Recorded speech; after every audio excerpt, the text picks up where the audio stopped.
Halo semua, balik lagi di channel Boknime. Sebelum kita mulai, klik tombol subscribe dan aktifkan lonceng notifikasinya supaya kalian tidak ketinggalan info dan teori terbaru mengenai One Piece. Sekarang lanjut ke pembahasan. Melanjutkan chapter yang sebelumnya, kali ini Mimin Boknim melanjutkan scene selanjutnya. Dunia matahari setelah Luffy dan kawan-kawan naik ke sana. Di desa dekat sekolah Walrus, ada Zoro dan Sanji yang sedang bertarung melawan Dory dan Brogy dalam mode iblis. Seperti yang kita ketahui, dua kapten bajak laut Giant Warrior itu telah menjadi musuh bagi pihak Elbaf karena ulah kekuatan dari Imusama. Sang pemimpin tertinggi pemerintah dunia itu menggunakan teknik bernama Domi Reversi untuk mengubah keduanya menjadi iblis di bawah kendali Imusama. Dengan demikian, pihak Elbaf pun terpaksa harus bertarung melawan Dory dan Brogy. Dalam pertarungan menghadapi Zoro dan Sanji, ada momen ketika Dory dan Brogy bersiap untuk menggunakan teknik yang disebut Hakoku. Kita tahu, dalam mode normal saja, Hakoku adalah serangan dengan daya hancur yang sangat masif. Apalagi sekarang dalam mode iblis, dampak dari serangan itu tentu akan berkali-kali lipat lebih kuat sehingga berpotensi menghancurkan desa tempat mereka berada. Zoro dan Sanji tidak bisa membiarkan mereka menggunakan teknik tersebut. Keduanya pun segera bergerak dengan sangat cepat untuk menyerang Dory dan Brogy sehingga teknik Hakoku yang hendak dilancarkan gagal. Sanji berkata, "Untung saja kita berhasil tepat waktu karena bisa repot jika serangan dari Dory dan Brogy tadi sampai dilancarkan di tempat ini." Zoro menimpali mengenang perang di Wano Kuni sebelumnya, di mana ia pernah menangkis serangan gabungan kuat dari Kaido dan Big Mom. Zoro menambahkan, tapi mungkin Sanji tidak tahu soal itu karena Sanji tidak terlibat dalam pertarungan melawan dua Yonko tersebut. Obrolan seperti ini adalah awal mula pertengkaran rutin antara Zoro dan Sanji. Sanji menanggapinya dengan berkata, "Saat ini bukan waktunya membahas masa lalu karena kita harus fokus pada situasi di depan kita sekarang." Dory dan Brogy marah karena serangan Hakoku mereka digagalkan oleh Zoro dan Sanji, sehingga mereka melancarkan serangan beruntun kepada kedua musuh di hadapan mereka. Tentu saja Zoro dan Sanji mampu menghindar dengan baik karena mereka sama-sama gesit dan sangat lincah. Kemudian Zoro dan Sanji mendapat kesempatan untuk melancarkan serangan balasan dengan penuh tenaga. Keduanya menggunakan jurus baru dengan daya serang yang sangat eksplosif sehingga Dory dan Brogy terhempas cukup jauh. Ketika Dory dan Brogy terjatuh setelah dihempaskan, lingkungan sekitar berguncang karena ukuran tubuh mereka dalam mode iblis sangat besar. Mereka tampak kesakitan tetapi belum kalah karena daya tahan tubuh mereka jauh lebih kuat dari sebelumnya. Saat ini Dory dan Brogy sedang berusaha bangkit kembali untuk melanjutkan pertarungan. Dalam mode iblis, mereka mengalami peningkatan kekuatan yang sangat signifikan, tetapi mental dan emosi mereka tidak stabil. Akibatnya, mereka hanya mengandalkan serangan-serangan kuat tanpa banyak taktik, sehingga Zoro dan Sanji bisa lebih unggul. Dalam pertarungan, kekuatan saja tidak cukup. Battle strategi juga sangat penting untuk meningkatkan peluang kemenangan. Zoro dan Sanji segera bergegas ke tempat Dory dan Brogy terhempas. Mereka tidak ingin menunggu dua raksasa itu dalam kondisi siap bertarung kembali. Mereka berniat menyerang saat Dory dan Brogy masih berusaha bangkit agar tidak terlalu merepotkan. Namun, banyak monster mimpi buruk menghalangi jalan mereka. Zoro bertanya kepada Sanji, berapa banyak monster yang bisa ia kalahkan dalam waktu singkat. Dengan penuh percaya diri, Sanji berkata bahwa ia bisa mengalahkan semua monster itu. Zoro pun menyahut bahwa ia juga mampu melakukan hal yang sama. Akhirnya, mereka memutuskan untuk berlomba melihat siapa yang bisa menumbangkan lebih banyak monster mimpi buruk. Fokus mereka pun teralihkan karena kompetisi ini, sehingga mereka malah sibuk mengalahkan monster-monster mimpi buruk di sana. Di kejauhan ada Killingham yang sedang bertarung melawan kru bajak laut topi jerami lainnya. Sang kesatria suci itu melihat Zoro dan Sanji dengan mudah mengalahkan banyak monster mimpi buruk. Ia tersenyum dan berkata, "Kalahkan saja sebanyak yang mereka mau karena nanti aku bisa membangkitkan monster-monster mimpi buruk itu kembali." Seperti yang telah disebutkan sebelumnya, Killingham pernah mengatakan bahwa monster-monster mimpi buruk ini tidak mengenal konsep kematian. Mereka bukan makhluk dari dunia ini, melainkan berasal dari alam mimpi yang termanifestasi menjadi wujud nyata.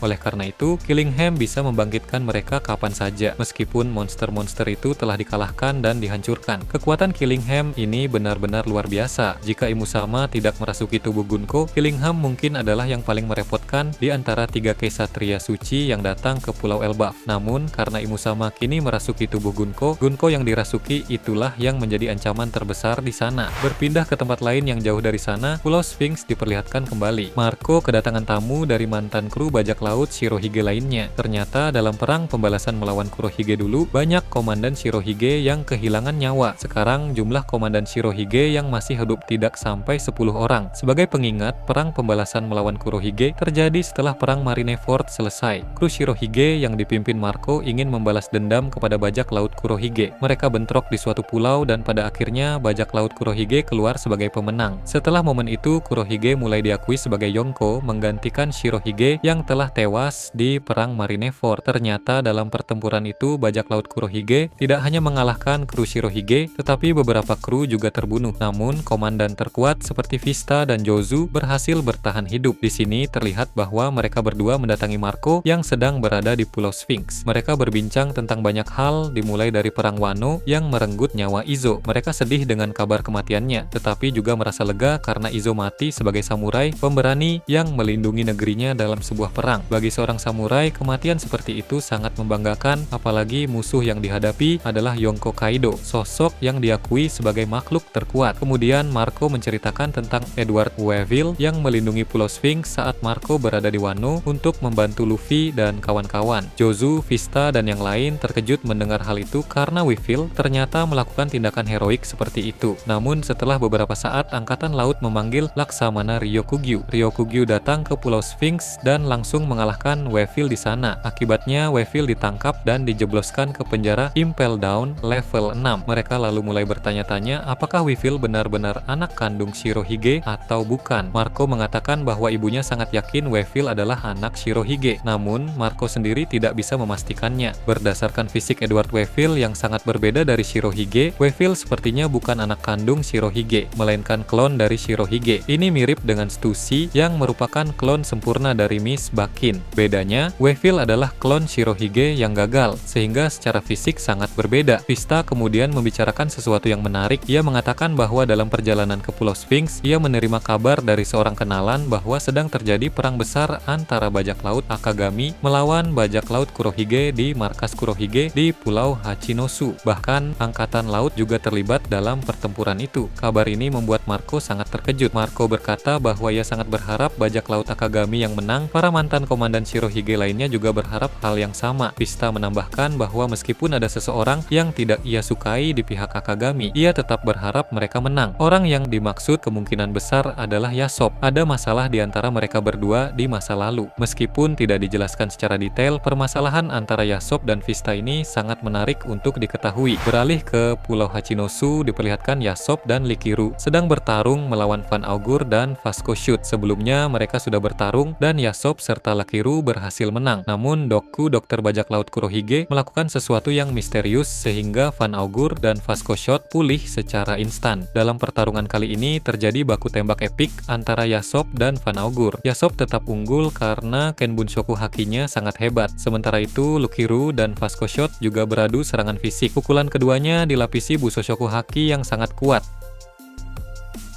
Saat mereka bentrok, Doku mencoba mengambil kesempatan untuk menyerang Likiru dari udara. Ini karena kuda Doku Stronger yang mengonsumsi buah iblis Uma no Mi model Pegasus, memiliki sayap dan bisa terbang. Namun dengan cepat Likiru menembak sayap Stronger dengan tangan kirinya yang memegang pistol, sehingga Stronger dan Doku terjatuh. Jadi dengan tangan kanan, Likiru bertarung melawan Vasco Shoot, sementara tangan kirinya menembak jatuh Stronger dan Doku di udara. Kemampuan Likiru sebagai salah satu kru terkuat bajak laut Akagami memang luar biasa, dengan teknik unik dan battle strategi yang sangat baik. Tak jauh dari sana, Ben Beckman bertarung melawan Kuzan dan Kizaru dalam pertarungan Battle Royale. Seperti yang telah dibahas sebelumnya, Ben Beckman tiba-tiba mengeluarkan haki besar sebagai persiapan untuk serangan kuat. Kali ini ia mulai melancarkan serangan. Ben Beckman menembak 2 kali, satu peluru mengarah ke Kuzan dan satu lagi ke Kizaru. Kedua peluru itu dialiri haki besar dari Ben Beckman. Ketika peluru mendekati Kuzan dan Kizaru, haki yang terkandung di dalamnya memancar kuat, menyebabkan ledakan haki yang menghasilkan efek petir hitam besar. Kuzan dan Kizaru terhempas jauh. Bukan peluru itu yang melukai mereka, melainkan ledakan haki besar yang disalurkan Ben Beckman melalui peluru tersebut. Tenaga Ben Beckman cukup terkuras setelah menggunakan teknik ini, tetapi dampaknya sangat signifikan pada kedua musuhnya. Teknik ini mirip dengan yang pernah dilakukan Joy Boy dulu ketika ia menanamkan haki besar ke dalam tali di tubuh robot kuno Emmet. Emmet bisa melepaskan ledakan haki itu kapan saja, seperti seperti saat menyelamatkan Luffy dan kawan-kawan dari Gorosei di Egghead. Ben Beckman menggunakan pendekatan serupa, menanamkan haki besar ke dalam pelurunya yang diarahkan ke Kizaru dan Kuzan. Ia mengatur ledakan haki terjadi 1 meter sebelum peluru mengenai target, sehingga Kizaru dan Kuzan tidak sempat menghindar. Kizaru yang bisa bergerak dengan kecepatan cahaya dan Kuzan yang bisa membekukan peluru tidak bisa mengantisipasi ledakan haki ini. Serangan ini sukses besar pada percobaan pertama, menegaskan pemikiran yang luar biasa dari kru Shanks, yaitu Ben Beckman. Tidak lama setelah Ben Beckman melancarkan serangan hakinya, Kizaru melesatkan serangan Amano Murakumo dalam mode kecepatan tinggi cahayanya. Tanpa kita sadari, Kizaru telah berada di belakang Ben Beckman dan Kuzan. Ternyata tanpa sepengetahuan Kizaru, ternyata Ben Beckman telah mengetahui posisi gerakan Kizaru ini dengan Kenbunshoku hakinya, sehingga hanya terpaut 1 titik saja, Ben Beckman mampu menempatkan posisi bagian tubuhnya untuk menghindari serangan berbahaya milik Kizaru itu. Lalu Ben Beckman menendang Kizaru dengan Bushosoku hakinya, sehingga membuat Kizaru terpental. Sedangkan bayangan cahaya Kizaru dalam kecepatan tingginya yang satunya telah mengincar Kuzan, yang membuat Kuzan benar-benar terkejut, dan seketika Kuzan mengeluarkan teknik serangan Awakening S-nya Hinomi Ice Time. Tanpa disengaja, Kuzan telah membekukan serangan cahaya Kizaru dalam sekejap, sehingga membuat salah satu tangan Kizaru membeku karena es milik Kuzan. Hal itu dilakukan Kuzan dengan kombinasi haki miliknya, namun apa daya Kuzan tergores sedikit daripada serangan cahaya milik Kizaru tersebut. Bagaimana menurut kalian terkait ini? Nah, itu tadi berbagai hal menarik pada bab 1152. Menurut kalian bagaimana? Silahkan tulis di kolom komentar di bawah. Oke, segitu saja untuk pembahasan kali ini. Jangan lupa like, share, dan subscribe untuk video menarik selanjutnya. Peaceful World.